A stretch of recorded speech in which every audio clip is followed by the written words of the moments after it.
को सप्रेम साईराम। आसंतु सुनिबा आजिर प्रशांति अनुचिंता। आमे काहींकि निज भितरे प्रकृत शांति विकसित करी दिव्य पाद पद्मरे अर्पण करिबा आवश्यक। भगवान आज अष्ट पुष्प मध्यरु पंचम पुष्प शांति किपरि विकसित करिहेब से संपर्क रे अति सुंदर भावे वर्णना करिसेंते। पंचम पुष्प हेउछि शांति अर्थात आंतरिक शांति। शांति अर्थ अन्य माने जहा कहिले किंबा अपमान करिले मध्य पथर परी नीरव रहिबा नुहे। समस्त इंद्रिय उत्साह उद्दीपना उपरे प्रभुत्व प्राप्त करिबा हेउछि आंतरिक शांति, जहा निश्चित भावरे जनकर प्रकृति हेबा आवश्यक। निरासक्त भाव हेउछि शांतिर प्रमुख लक्षण। सागर सबुकिछि संग्रह करी निज भितरे ठूल करी रखे, तेणु से निम्ନରେ रहे, किंतु मेघ सबुकिछि त्याग करि देबाकु चाहे, तेणु से आकाशर ऊर्ध्वरे रहिथाय।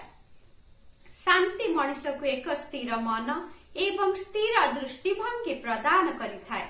जेहेतु शारीरिक मानसिक एवं आध्यात्मिक स्तर रे शांति प्रार्थना करा जाइथाय, तेणु शांति प्रार्थना रे शांति तीन थर कुहा जाइथाय।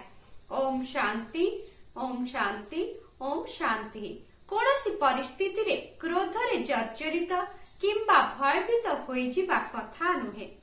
उपनिषद रे सम्राट जनक को आध्यात्मिक स्थिरतार उदाहरण भावरे वर्णना करा जाइछि। तांको विदेह बोली मध्य कुहा जाय।